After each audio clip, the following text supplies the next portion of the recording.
อนแต่ก่อนนั้นอาจจะสายเกินไป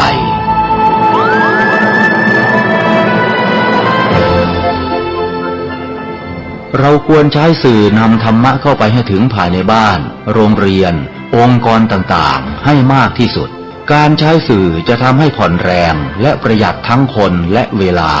เทศนาผ่านสื่อเพียงคนเดียวเสมือนเราเนรมิตนักเผยแผ่ได้เป็นหมื่นเป็นแสนนักเผยแผ่นั้นนอกจากอบรมตามหลักสูตรธรรมดาเพื่อให้ได้วุฒิบัตรรับรองแล้วพึงอบรมเรื่องการเทศนาการเขียนการค้นคว้า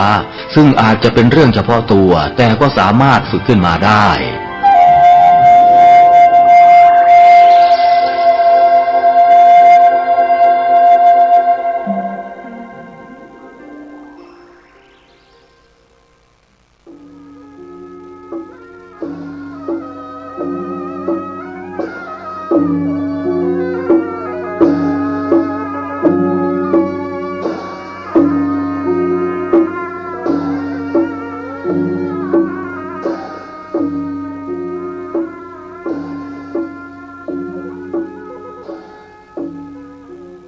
ขอความเจริญในธรรม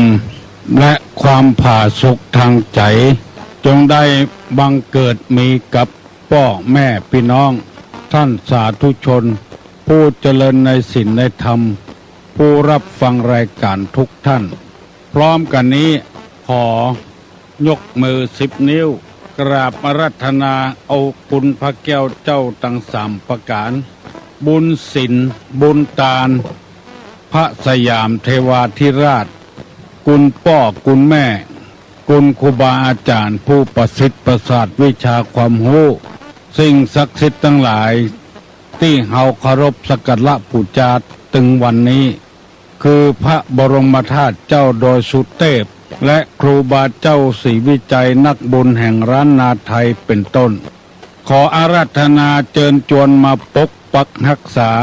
พ่อแม่พี่น้องพ่อหนานพ่อน้อยพ่ออุ้ยแม่อุ้ยปู่ย่าตายายพระสงฆ์องค์ข้าเจ้าลูกเต้าหลานเลนที่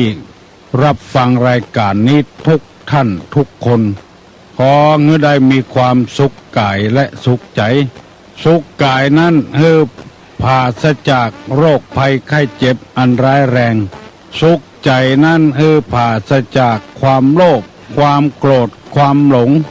ความอิจฉาริษยาความอาฆาตพยาบาทซึ่งกันและกันขอความสุขอันสมบูรณ์นี้บังเกิดมีกับท่านผู้รับฟังรายการทุกท่านทุกคนและขอเชิญชวนท่านสาธุชนคนดีผู้เจริญในศีลในธรรมพร้อมใจกันไหว้พระเจ้าเพื่อบังเกิดเป็นสิริมงคลกับตัวกับครอบครัวกับการกับงานพี่น้องเพื่อนบ้านใกล้เฮือนเคียงต่อไปอะระหังสัมมาสัมพุทโธภควาพุทธังภควันตังอภิวาเทมิกราบสวากขาโตภควตาธัมโมธัมมังนัมมัสสามิกราบสุปฏิปันโนภควโตสาวกสังโฆสังฆังนะมามิกราบนะโมตัสสะภะคะวะโตอะระหะโตสัมมาสัมพุทธัสสะนะโมตัสสะภะคะวะโตอะระหะโตสัมมาสัมพุทธัสสะนะโมตัสสะภะคะวะโตอะระหะโตสัมมาสัมพุทธัสสะพุทธังสรณังกัจฉามิธัมมังสรณังกัจฉามิสังฆังสรณังกัจฉามิ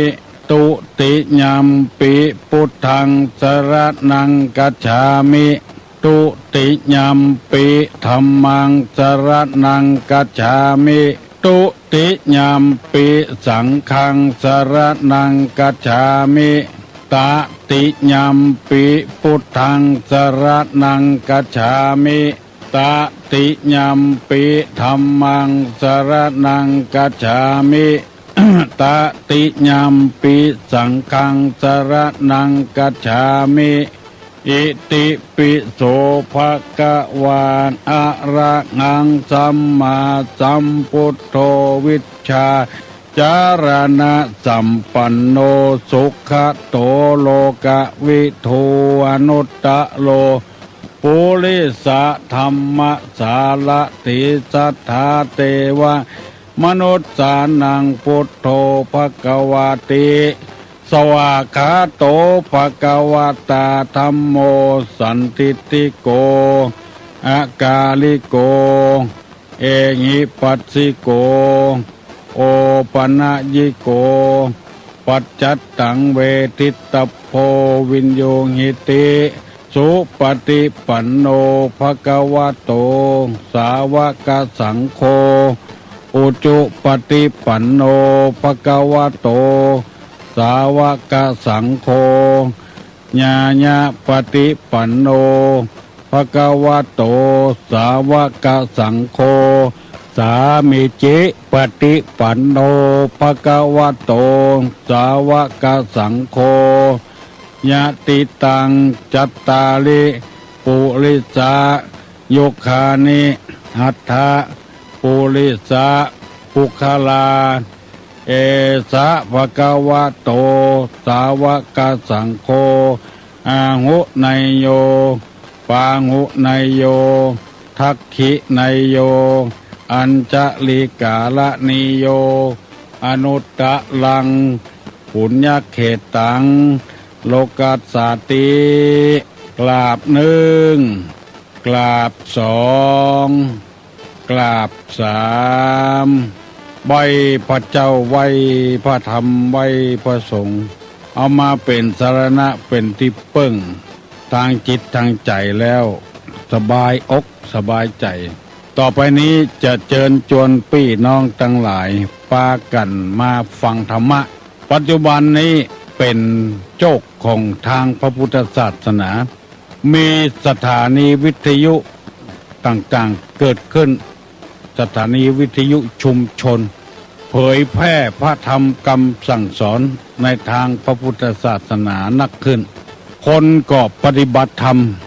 อยู่ในศีลกินในธรรมนักขึ้นแล้วความสะดวกสบายความสุขอกสุขใจก็เกิดขึ้นกับชุมชนส่วนมากจะหันว่าเลือกสสที่ผ่านมาจังหวัดเชียงใหม่เฮานี่เรียบร้อยดี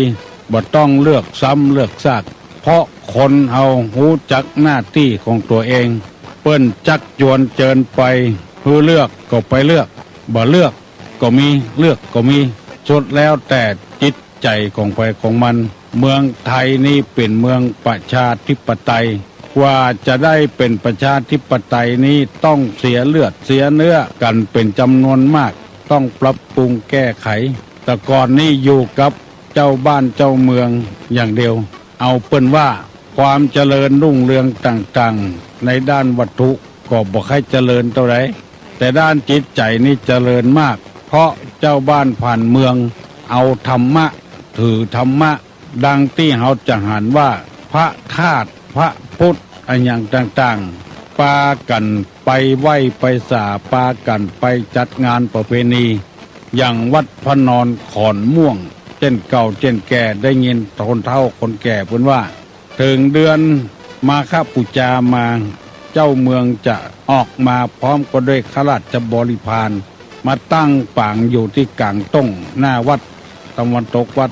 เล่นมโหสลบอบทลบกัน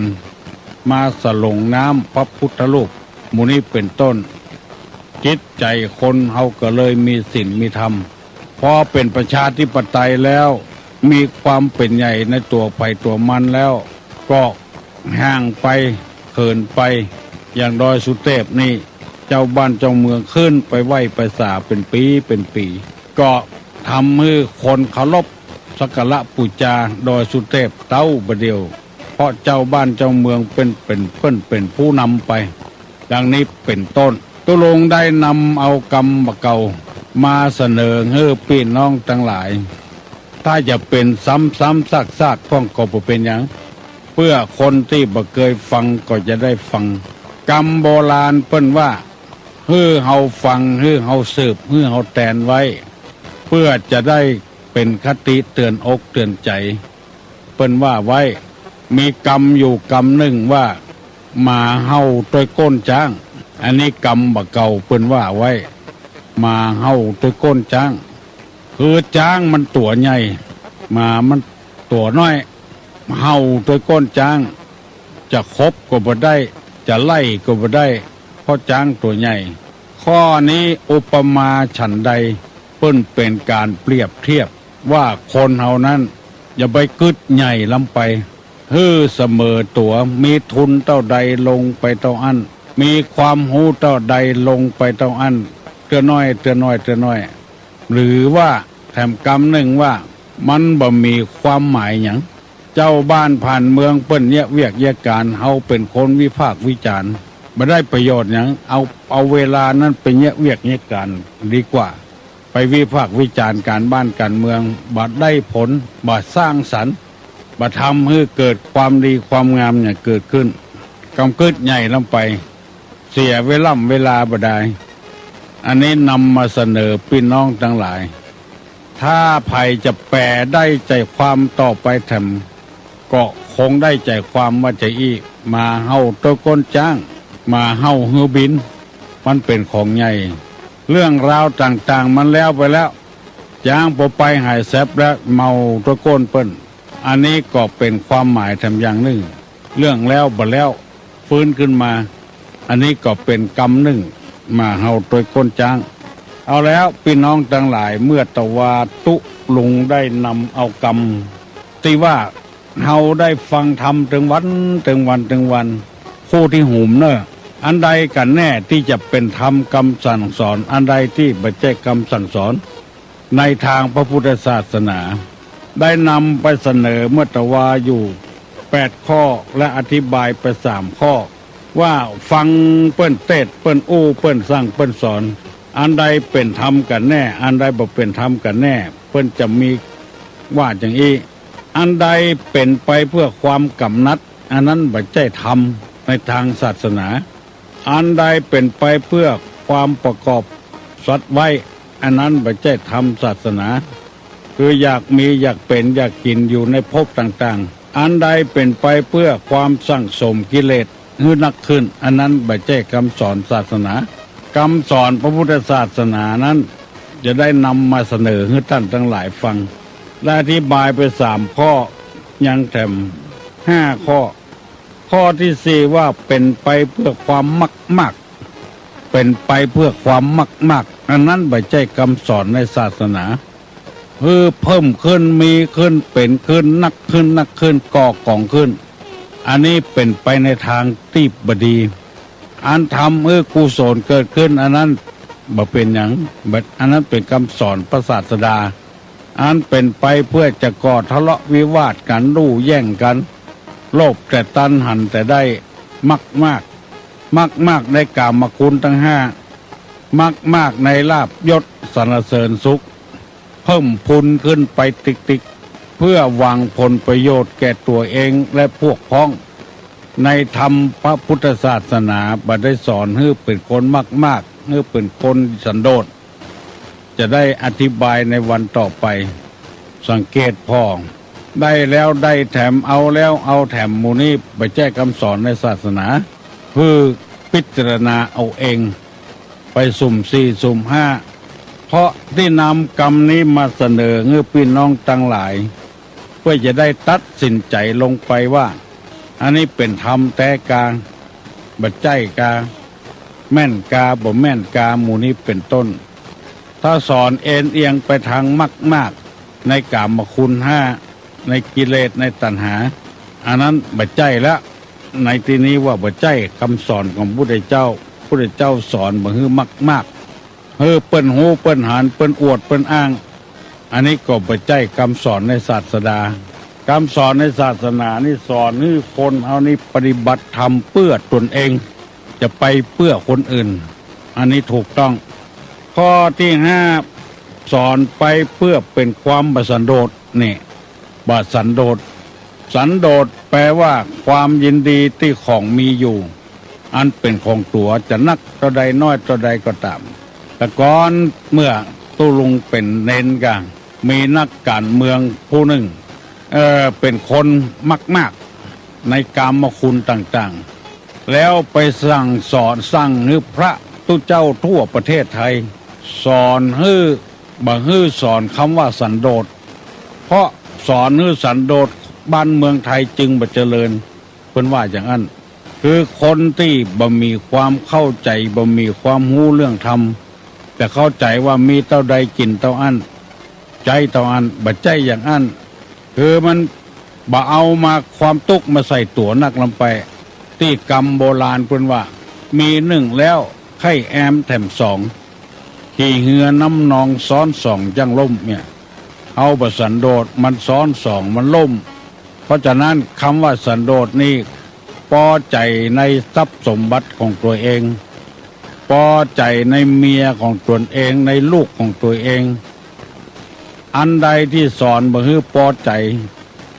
ได้แล้วได้แถมเอาแล้วเอาแถมนั้นบ่ใช่คำสอนในศาสนาหมายความว่าเฮาแหงมีแหงเท่าใดเฮาหาบไปเท่าอันก่อนแบกเท่าอันก่อน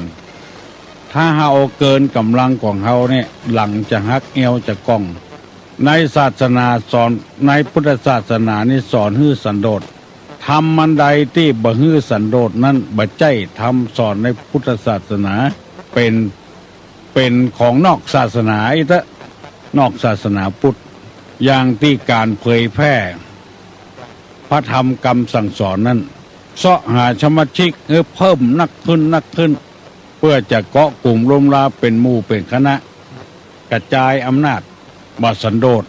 แต่ทางพุทธศาสนานี่บ่ได้นับเอาอย่างอั้นไผจะนับถือบ่นับถือบ่เข้าใจ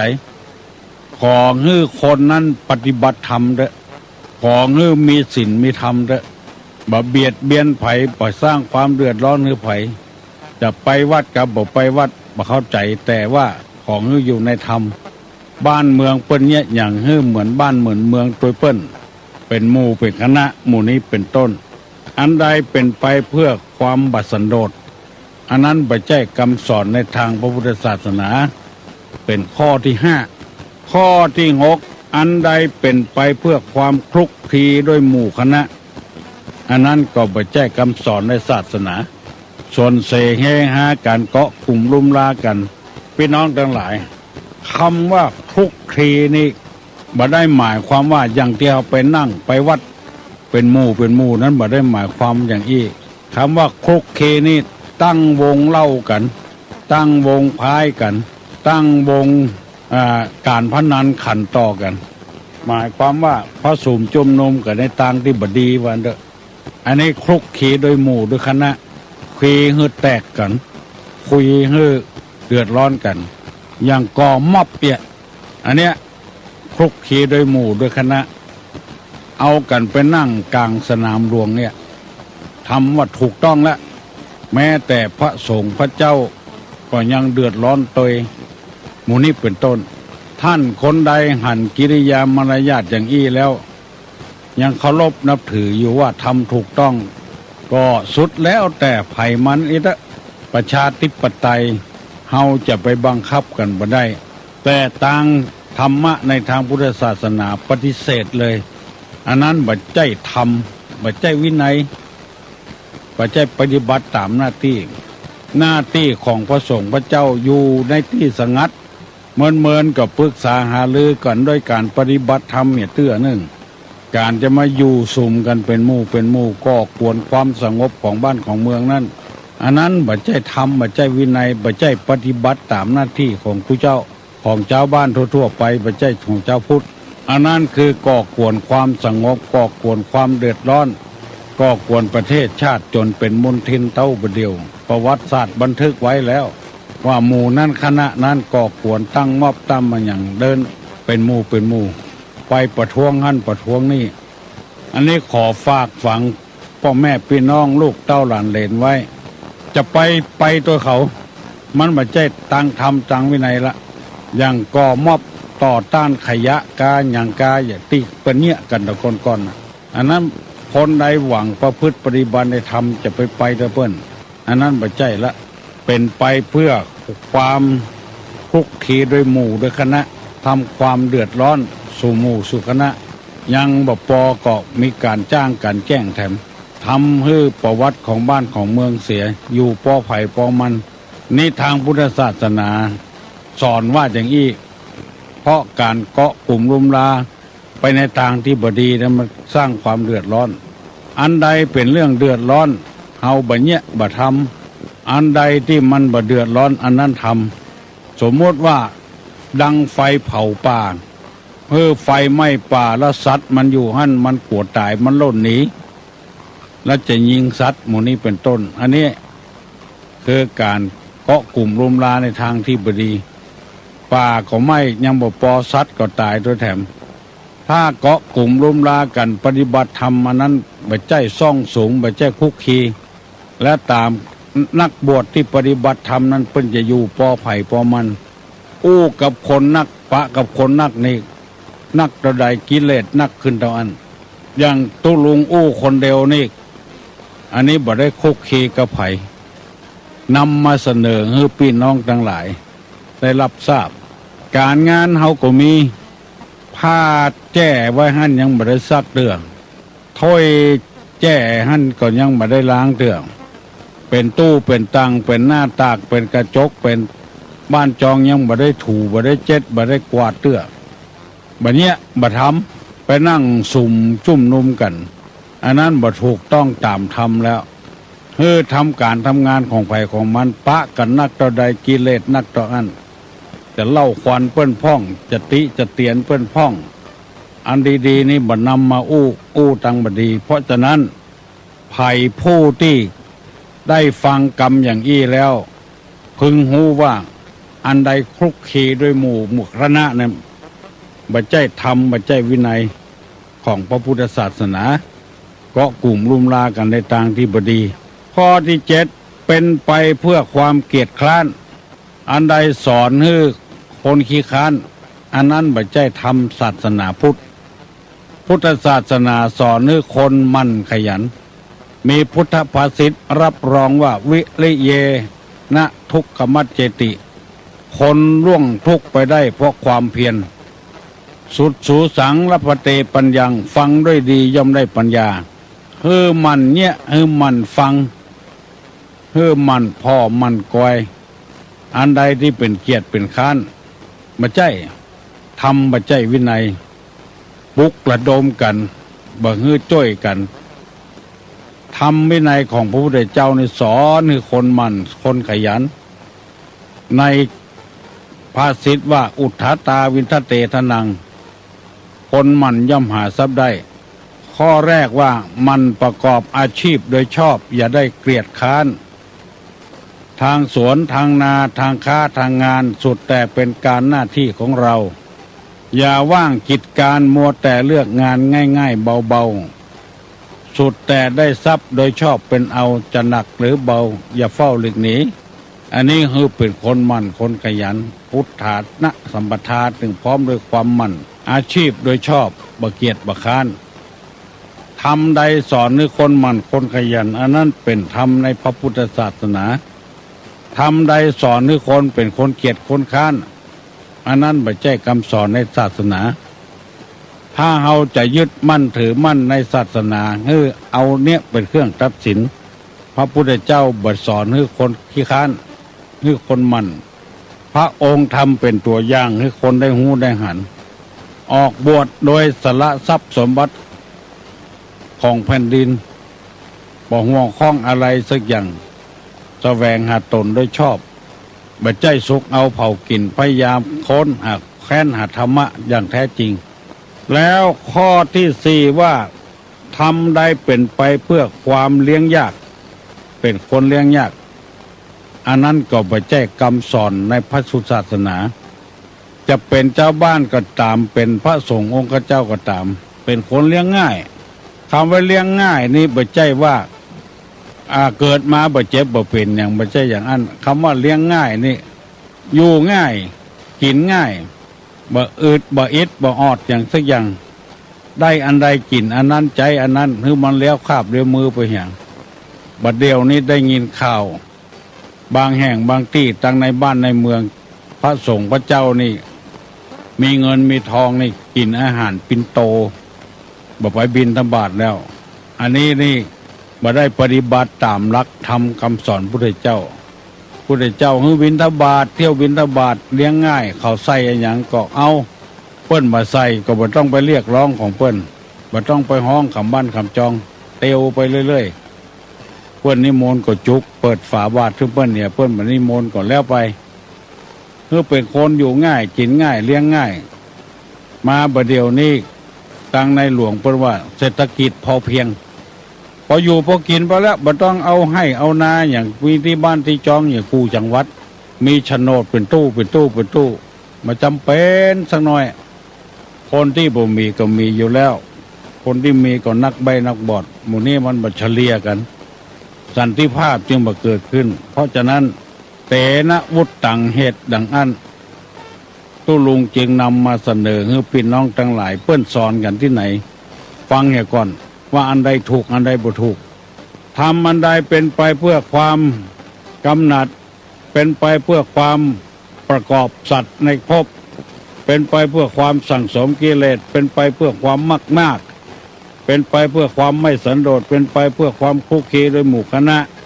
เป็นไปเพื่อความเกียรติคร้านเป็นไปเพื่อความเลี้ยงยากอันนั้นถ้าได้ฟังถึง7-8อย่างนี้แล้วฮื้อพึงฮื้อหู้ว่าอันนั้นไม่ใช่คำสอนในทางพระพุทธศาสนาไม่ใช่แท้ๆแล้วถ้าปฏิบัติไปหลงไปก็จะเดือดร้อนบางทีมันมีหนังสือพิมพ์ก็ลงวิทยุก็ลงเอาเงินไทยไปแปลงเงินฝรั่งเงินดอลลาร์เก็บเอาสตางค์ชาวบ้านเอาไปแปลงเงินดอลลาร์มันแปลงขึ้นแถมเนี่ยอันเนี้ยเป็นไปเพื่อความสะสมกิเลสเป็นไปเพื่อความมากเอาเข้าเขินไปเหียเป็นตัวเจ้าอยู่แต่ไปเนี่ยอย่างอันเขินไปเหียเลยได้ซิกได้หาลาเพศไปเหียชื่อเสียงบดงดังไปแล้วอันใดที่จะเสียเงินเสียทองนักหนาป้าป้านกันไปอันนั้นพอสุดแล้วแต่พอออกไม่ออกสถาตายกจะพิจารณาเอาเองแต่ที่ตุลุงนำมาเสนอนี่เพื่อบื้อเฮาพังพลาดบื้อผิดบื้อเผลอไปในทางนั้นถ้าเอาผิดเอาเผลอไปทางนั้นก็ชื่อว่าทำมือคนนั้นเสียคนทำมือคนนั้นผิดศีลผิดธรรมอันใดที่เพิ่นสอนว่าบ่มีความกำนัดยินดีอันนั้นคือทำคำสอนเป็นไปเพื่อความพลากสัตว์ออกคือหมายความว่าบ่หวังในภพในชาติอย่างต่างๆอันนั้นคือทำดีเพื่อตนเองเพื่อความดีถ้าเอาหวังอย่างอันอยู่ในหวังคนอื่นทำดีแล้วบ่ได้ดีก็เดือดกันวุ่นวายเลยไปเนี่ยอย่างสักอย่าง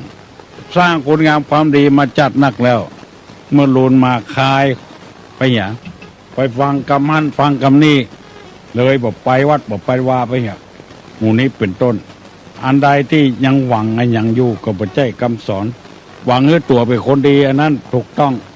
หวังจะให้คนอื่นสรรเสริญยกย่องยกยอนะบ่ต้องไปหวังมันเป็นไปบ่ได้โบราณว่าน้ำคว่ำบ่เต็มไหมันคว่ำไปแล้วจะเอาปิ๊กมาใส่แถมนึ่งบ่เต็มไหละ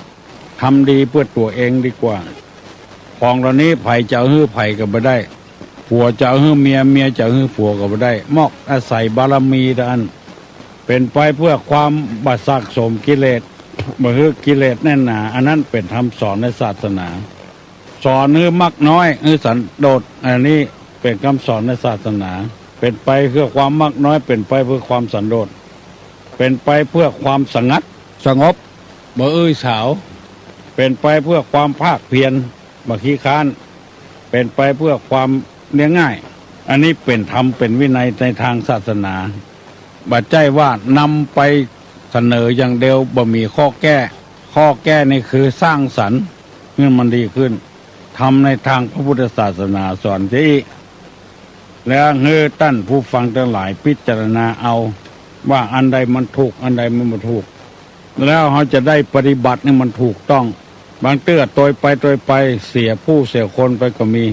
เอาละพี่น้องทั้งหลายทุลุง ได้นำธรรมะอันเป็นแก่นเป็นสารมาเสนอให้ท่านทั้งหลายได้ฟังครึ่งชั่วโมงป่ายละไผ่ที่ฟังเพลินไปยังหมดลูกก็ลูกกันลูกจากที่นอนทำการทำงานตะวันพอออกเพลอละมาเดี๋ยวนี้มันแจ้งเวยนานค่ำยามนี้นะนอนกำเดียวก็แจ้งไปเห็นละยิ่งคนเท่าสมัยมาให้รับง่ายๆเพื่อรับได้ยีบเดียวก็แจ้งไปเห็นแล้ววันที่19วันที่30ที่วัดแสนฝางเปิ้นจะทำสะเดาะเคราะห์ถ้าไผ่ไปบ่ได้เอาผ้าเอาครัวไปไว้ให้เปิ้นเมื่อวันที่29เปิ้นจะสะเดาะเคราะห์แล้ววันที่30เปิ้นจะสืบชะตาราศีตึงคนตึงอย่างเหมือนกับเปิ้นทำกันทั่วๆไปและขอแจ้งให้พ่อแม่พี่น้องทั้งหลายได้รับทราบใครจะไปร่วมบุญร่วมกุศลบ่มีหยังไปก็ได้เอาตั๋วไปก็ได้สักการะบูชาโดยเปิ้นจะได้ทำบุญสะเดาะเคราะห์สะเดาะภัยอันใหญ่แล้วก็เวลานี้สามเณรบวชฤดูร้อนตำบลดอนแก้วได้ย้ายไปที่วัดปิยารามละไผ่ไข่ไปเลี้ยงเนนน้อยตู้เจ้าที่บวชฤดูร้อนให้ทำบุญทำทานก็เจิญไปห่วมไปหามเน้อและเป่าเตือนให้พี่น้องทั้งหลายได้รับทราบว่าเพิ่นจะไปบิณฑบาตตอนเจ้าวันนี้เจ้าวันพุธหลังจากนั้นก็ย้ายล่องไปประกาศให้ท่านทั้งหลายได้รับทราบสร้างบุญสร้างกุศลร่วมกันตัวเจ้าพนายก็เอาลูกเอาหลานไปเลี้ยงบ่ฮื้อไปตกต้นไม้บ่ฮื้อตกน้ำเพราะว่าช่วยเหลือพี่น้องทั้งหลายวันนี้จะถามว่าถามปัญหานะไผได้ตอบตุลุงเน้อไผยังบ่ลูกเห็นเน้อจะถามว่าข้างนอกสุขใสข้างในเป็นโพรงคืออะไรข้างนอกสุขใสข้างในเป็นโพรงคืออะไร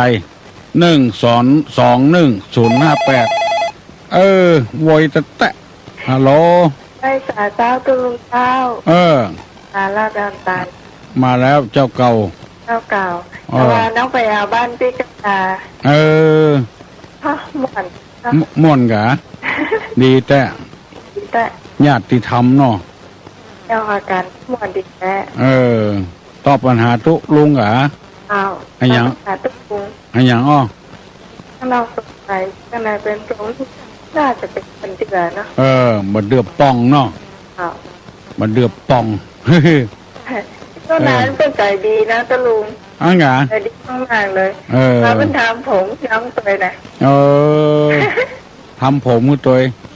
ทำฟรีทำฟรีดิแต่เพราะญาติธรรมแต่เพื่อนใจดีใช่จะฮักน้องเหมือนน้องสาวแต่ต้องขอบคุณไว้เนาะเจ้าขอบคุณฟังอยู่ฟังวันนี้ฟังตุลุงเหรอเนาะชัดเจนดีเนาะสวัสดีเจ้าบุญรักษาเนอดีใจ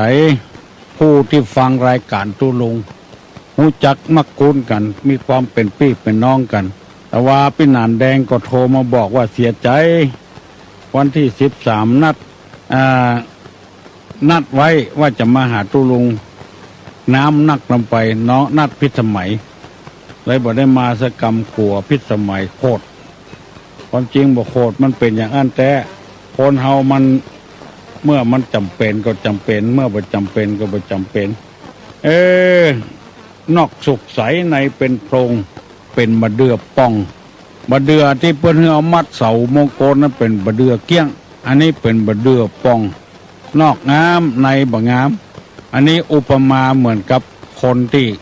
เลื่อมปลายปีกเป็นว่าเลื่อมปลายปีกหรือว่ากำปากเหมือนผีสอนที่นอนเหมือนห้างแห้งหมู่นี้เป็นต้นเหมือนกับบะเดือนะ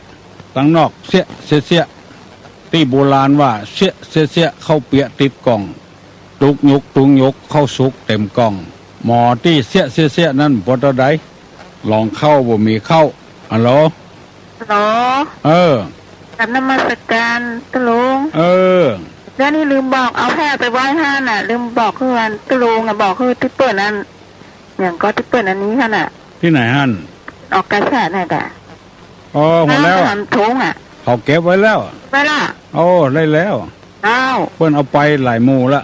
จ้ะ ยินดีเนอะเพื่อเอาไปหลายหมู่ละ อ้าว เอาไปบนดอยบุญ ออกไปบนดอยบุ่น เจ้า นี่ ตุ๊ ยินดีเนอะ อ้าว เออ หายว่านั่นได้โทรเพื่อนตั้งไก่โทรหาตัวลุงเนาะ น่ากะ อยู่ใกล้กันเนาะ อยู่ใกล้กัน อ้าววันนี้มีอย่างเป็นอะไรตัวลุง เจ้า เจ้า มาอู้กันมาได้เนาะ คืนนี้มาโอ้กันตั้งกันพวกกะ ที่ไหน แต่นี้เพื่อ อ๋ออันกะ อ้าว โอ้ 3-4 คนแล้วเนี่ยเดี๋ยวนะ ฮะ 3-4 คนแล้วก็ใจหมูมีสักคนน่ะ โอ้ น้องโบ2พี่สมัย3มันรัดดา เออ 4 9อ่ะ เออ ใจมีสักคนแล้วเนี่ย เออเนาะ อ้าว เจ้าโชคดีเนอะ อ้าว โชคดีเนอะแต่ว่าตุ้ลุงถามว่า ต้นอันยังบ่ชอบไปก่อนบ่มีใครตอบสักคนเฮ้ยต้นอันยังบ่ชอบไปก่อนบ่ชอบอยู่ดังหน้าบ่มีใครตอบสักคนใครตอบได้ดังตอบมาลอ1210058 1210058ไปได้ดังตอบมาลอหน้าสั้นฟันยาว หางยาวบริสุทธิ์เอาอันนี้ก่อนฮัลโหลฮัลโหลหลุดไปเห็นแล้ว หน้าสั้นฟันยาวหน้าสั้นฟันขาว ทางยาวบริสุทธิ์ใครทายไม่ถูกก็คือไม่ถูกฮัลโหล ครับ ครับก็ปัญหาครับ ถามมาใหญ่ ที่ไปชอบไปก่อนนะครับ ต้นกล้วยครับ ต้นกล้วย แปลว่า จุดครับ แปลว่าอย่างไรต้นกล้วยแปลว่าอย่างไรฮะ ต้นกล้วย ต้นกล้วยแปลว่าอย่างไรบ่ชอบไปก่อนน่ะ ชอบต้นกล้วยครับ ตัวก้น ครับ ถูกต้องแล้ว ต้นกล้วยตัวก้น ต้นอะไรไม่ชอบไปก่อน ต้นกล้วย แปลว่าตัวก้นอ้าวใครจะอู้ก็อู้มาเนอะอู้กันม่วนทรงกันปออู้กันลงทรงกันปอสบายอกสบายใจฮัลโหล ขอนมัสการเจ้าน้องป๊อบเจ้า อ๋อน้องป๊อบกะ ขอตอบคำถามเจ้า ตอบว่าอย่างไรอ้อก ระต่ายมันก็เจ้า ที่ถามตะเกีย เจ้า หน้าสั้นฟันขาวทางยาวบริสุทธิ์ใครทายไม่ถูก ก็ไม่ถูกนั่นเองมาแจ้กระตายเหรอเพิ่นว่า เจ้า การไถเพิ่นไถนานะ เจ้า วันนี้เน่าเนาะ เจ้า เอาตอบทำไม มีคำถามเปลอะปะเต๋อถ้ากรรมก็กรรมบ่ดีบ่กล้าถามกลัวคนเข้าใจผิดขี้อยู่บนหัว ตัวอยู่ในน้ำขี้อยู่บนหัว ตัวอยู่ในน้ำอันอย่าง1210058ฮัลโหล ฮัลโหล ไปที่ไหน แม่นก็เจ้า ที่ไหน มันบักแก้เจ้า บ้านปะแกเหรอ เจ้า อันกุ้งแม่นก็เจ้า กุ้งแม่นแล้ว ขี้มันอยู่บนหัวเนาะ เจ้า ขี้อยู่บนโหโตอยู่ในน้ำเนาะ เจ้า วันนี้ได้ไหว้พระเจ้าก่อน ไปกับเจ้าไปถึงว่านนะเจ้า ลูกเจ้าถึงว่านเจ้า ดีละ ไปสาธุลงนะเจ้า เจ้า เจ้า โชคดีเนอะ เจ้า ขอบคุณนักเจ้า คุณรักษาเนอะขี้อยู่ในหัวตูอยู่ในน้ำกุ้งตัวอยู่หน้าตาอยู่บ้านอันอย่างตัวอยู่ในหน้าตามันอยู่บ้านอันอย่างวันนี้มีไผอู้ก็เลยถามปัญหาไปเรื่อยๆตัวอยู่ในหน้าตาอยู่ในบ้านอันอย่างฮัลโหล เอาไว้สาเจ้าตะลุงเจ้าตอบแถมตอบนี่แล้วกันตาปู ตะปูเล็กโกนเนาะ เอา ถูกต้อง ปอลาจะบัด โอเค มันเป็นยังตอบก็ตอบมาเถอะตัวอยู่ในนาตาอยู่ที่บ้านตะปูขอเจริญพรเนอะฮัลโหล เมื่อประกาศจะ เออ โทรมา อใดบ่ติด บัตรตานเปิ้นเจ้าก็ฟังทุกวันแล้วก็คิดว่าจะโทรนี่กดไปก็มาตึงมาตัน บ้านมันอยู่ไกลเนาะโอ้อยู่ไหนอ่ะบนดอยเนี่ยกะเจ้าเจ้าบัวพายอ่ะอยู่บนดอยเนี่ยกะบ้านพานทองอ่ะเจ้าบ้านพานทองเจ้าอยู่บนดอยเจ้าฟังตุลุงทุกวัน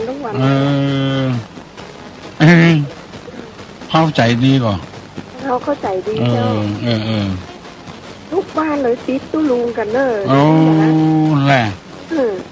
ตุลุงดีใจบ้านเนาะตื่นเจ้ามาก็ซ้อหาก็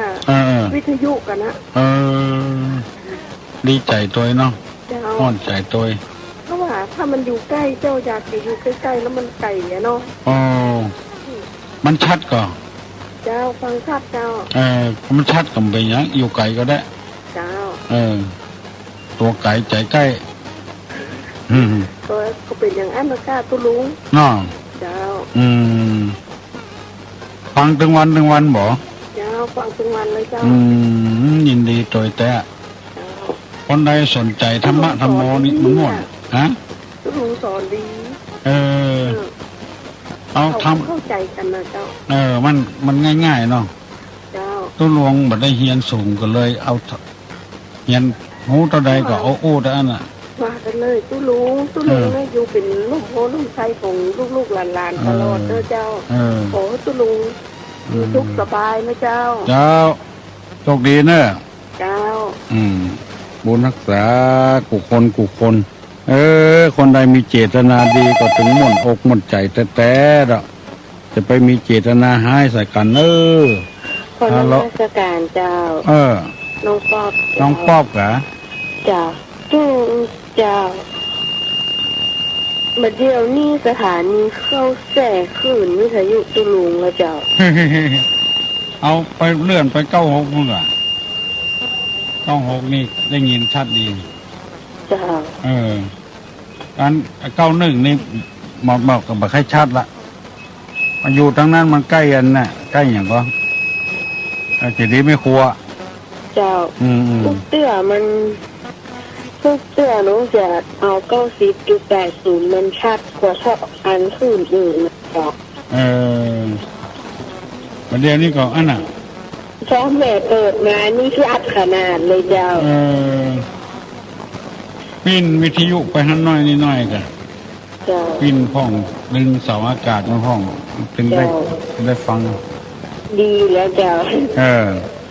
ประเดี๋ยวนี้ดีเนาะวงเนาะเจ้าเรียนเจ้าบุญรักษาเนอะเจ้าน้องป๊อบว่าได้ยินเป็นกรรมได้ยินเป็นกรรมแป้ง3 จันฮัลโหลสวัสดีค่ะตุลุงเจ้าตุลุงอย่างด้วยเวลาเราไว้สังปะผมนี่ของนี่เก็บมากินได้ปั๊มไม่สับเนาะเวลาตอนเช้าที่บ้านนะไว้สาวผมทุกวันเนี่ยแล้วของที่ไหว้มาผมนี่เอาไปทานได้ปั๊มไม่สับไม่เป็นไรโยมยิ่งดีอ่ะวันลูกเขาได้หรือคะกินของวิเศษยิ่งดีไปศาลพระภูมิแล้วเอากลับมากินนะค่ะแล้วเราต้องปิดเองหรือไม่ต้องปิดคะไม่ปิดเปิดทิ้งมาไว้สัก5 นาที10 นาทีปิดไม่ได้พระภูมิจะไม่ได้กินเปิดแล้วไว้ค่ะคงจริงเขาถืออันนี้ทำทุกวันเลยค่ะเคยไปวัดตู้ลุงข้างหนึ่งนะได้จำไม่ได้ไงทำน้องสาววัดนี่เราเคยไปนะตู้ลุงวันที่ก้าตู้จะไปที่ไหนคะวันนี้ก็ไปอบรมเน้นบทใหม่ท่านคนจีนเขาว่าไหว้พระเสียเป่าไหว้เจ้าอะไรจริงเนี่ยต้องถ้าไหว้ต้องไหว้กี่หรอกคะต้องไหว้กี่หรอกคะไหว้กี่ดอกทูบเหรอค่ะทูบค่ะตามปกติที่ได้ยินมาก็ดอกเดียวอ่ะสมบูรณ์เลยค่ะค่ะดอกเดียวค่ะถ้าไหว้พระอินทร์พระพรหมก็9 ดอกไหว้เจ้าที่เจ้าทางดอกเดียวเจ้าที่เจ้าทางดอกเดียวคนชอบจะไหว้หน้าบ้านแล้วก็ไหว้สำคัญตั้ง2 ทีเอาถ้าไหว้ที่หน้าบ้านนี่ดอกเดียวเลยค่ะดอกเดียวอ๋อ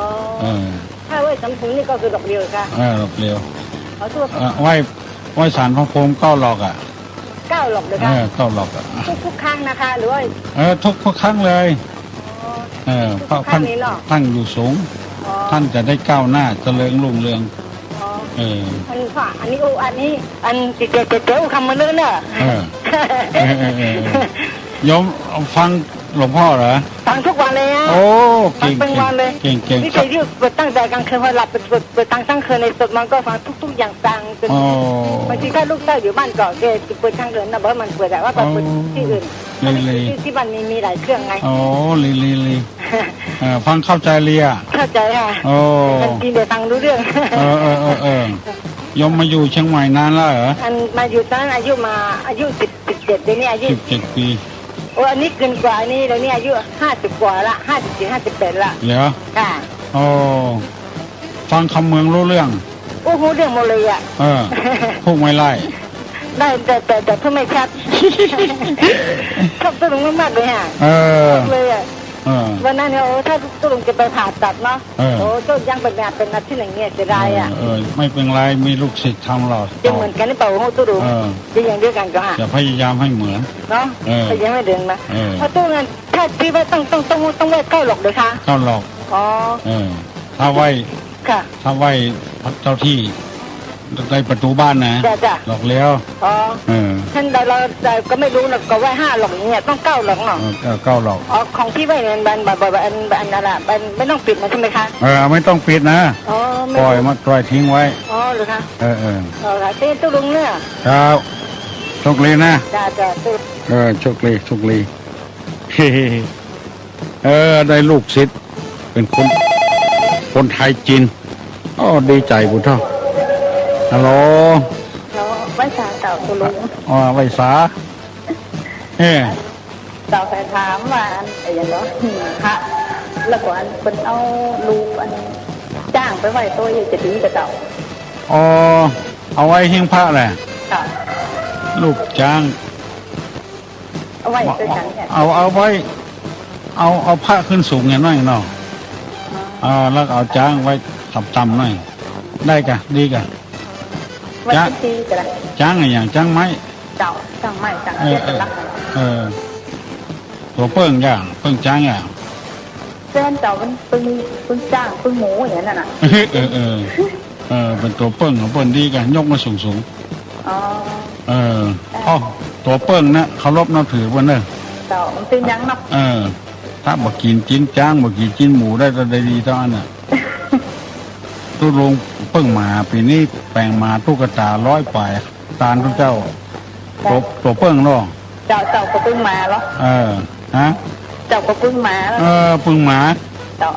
ดีเลยมันกินหมาเนี่ยแล้วอันเดียวก็พี่ใหม่อยู่อันจีนมันจะมาขายดีลำลึกอันยังจีนอันอย่างนั้นพอขายจีนกันอ่ะคนขายคนกินมันไห้มันขับบาปขนาดเอาไปยังเอาไปว่าอย่างไรบทรับผมได้อ่ะเนาะมันขาย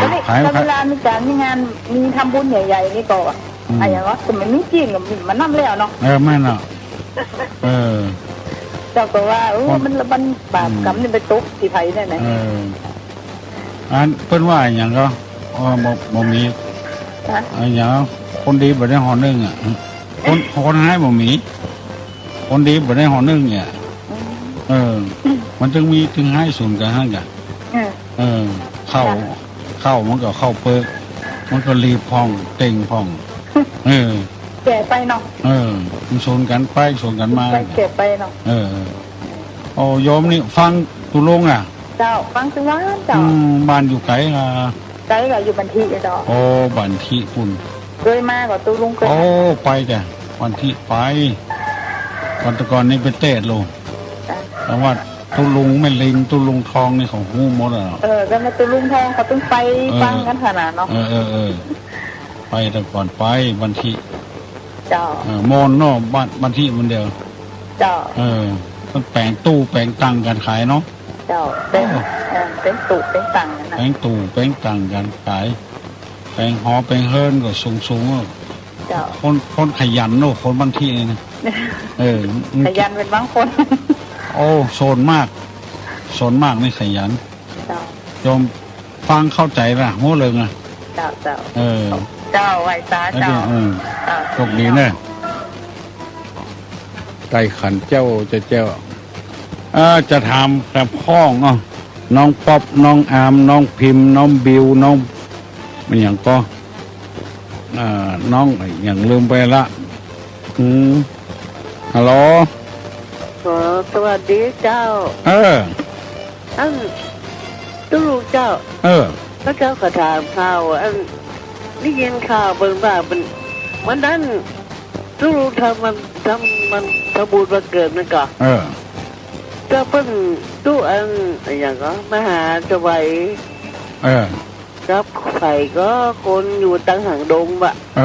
คนโอ้แต่คืนนี้นะก็เจ้าฟังนะบนว่าใหญ่เพราะว่าไม่ได้หนังสืออย่างที่มาก็เจ้า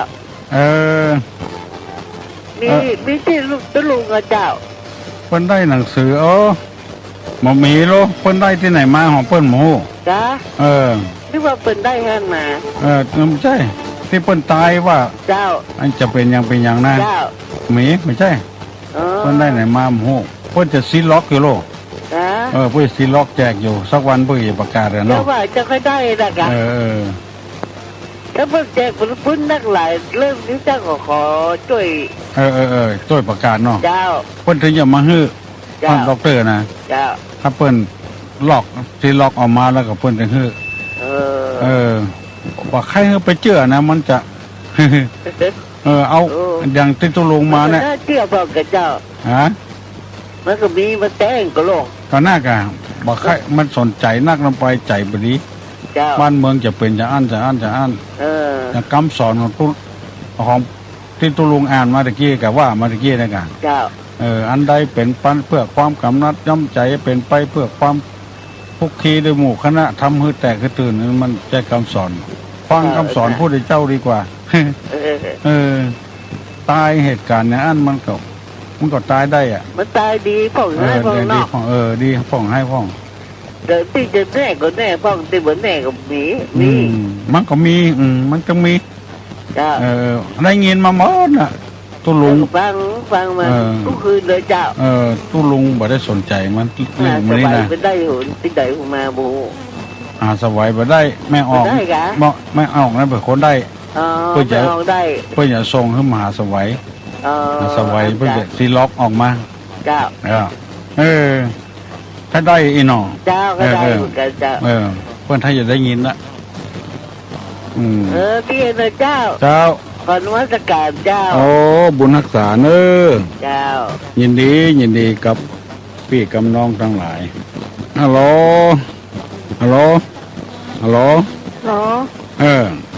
ได้ยินละได้ยินทีเลยนะยังไม่ได้ยินทีอย่างนั้นหรอได้ยินละที่ตุลุงออกอย่างเดี๋ยวที่โอ้ที่ตุลุงน่ะแม่นแล้วตุลุงเจ้าไปที่วันที่13เจ้าไปได้ที่เปิ้ลลงเจก๋วยเตี๋ยวเจขนาดใบนี้แน่นี่เจ้าอ่านให้เปิ้ลมัน9 ใบก่อนเนาะอันกะเจ้าอำพรอย่าอำพรกะเจ้ามันมี9 ใบที่เปิ้ลทำนานี่แน่มันปะปูน่ะกระสแปะน่ะกะอันกะที่ได้ลึกที่เพนหินนั่นน่ะไปได้ที่วัดตุลุงอ่ะเจ้าเปิ้ลทำมันนี่คือตุลุงอย่าเปิ้ลเจ้าไปกินเจให้กะตุลุงยังไม่ได้สักคำถ้าเจ้าไปเจ้าไปทอดเจกินหรอเจ้าดร.มหาสบายก็ได้เปิ้ลไม่ได้อ่านเตี้ยเปิ้ลจะซีล็อกอยู่เนาะคืนนี้เจ้าอ่านไม่ได้ติดใจเนาะน่ากะแม่ออกเฮือนแทนสยมพูอย่าอันกะไม่ได้ติดใจก็จะฟังอยู่ฮะเนี่ยถ่ายเอกสารมาให้ตุลุงสบายหรอตัดแล้วเนี่ยมาออกวิทยุหรอมาออกวิทยุมาออกอ่ะตัดแล้วตัดแล้วแค่นี้เจ้าจะออกที่รายการน่าจะบอกเขาเพื่อนนอกไม่ใช่ถ้าได้สักใบ2 ใบจะเอาถ่ายเอกสารต่อเพื่อนมี9 ใบต่อเนอะไงเจ้าเพื่อนทำแนวที่ได้ดีขนาดท่านอาจารย์ทำแนวที่เดียวแม่แต่ถูกต้องต่อไปนี่ยุ่งขนาดเนอะมันมีข้าวมีคนกินเนี่ยมีแน่มีคนทำมีเงี้ยมีคนอยู่จานนี่แน่จะพื้นหอมเก่าแล้วเนี่ยเจ้าเรียนน้ำมันก็มีเติมแล้วเนี่ยอาจารย์เจ้า กันเนาะแล้วเจ้ายินดีขออนุโมทนากับพี่น้องทั้งหลายเอาละเนาะมัน7 โมงไปละตามเวลาเพื่อนจะได้ถ่ายทอดสถานีวิทยุต่างๆขอให้มีความสุขความเจริญเนอะอายุมั่นขวัญยืนหิมาก็ขึ้นมีโชคมีลาภผู้คนเนอะยกมือไหวเนอะจะปอนปอนสัปปีติโยยวัจจันตุสัพพะโรโควินัสสตุมาเตภวะตวนตะราโยสุขีติคายุโกภวะอภิวาทานะสีลิสานิจังวุธาปจายโนจัตตาโลธรรมาวัฏันติอายุวันโนสุขังพลัง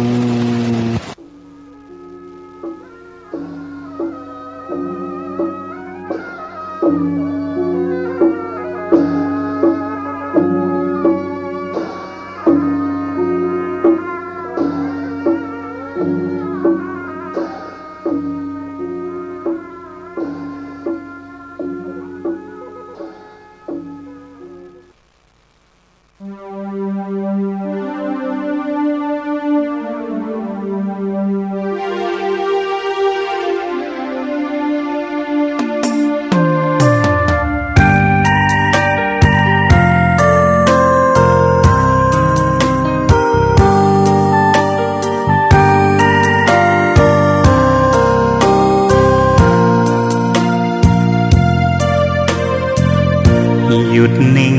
เย็นในไม่มีโต้ตอบสอบผ่านสบายฝึกจิตภายในได้มรรคคงธรรมสร้างสมบารมีมิให้ตกต่ำสภาวะธรรมสองนำชีวิตหยุดโลภโกรธหลงปลงอนิจจังวางลงทุกสิ่งเมื่อจิตเรานิ่งเห็นธรรมทันทีแจ่มแจ้งรู้จริงพร้อมวิหารสี่จุดหมายเรามีอยู่ที่นิพพานทุรธรรมนำพ้นล้นด้วยปัญญา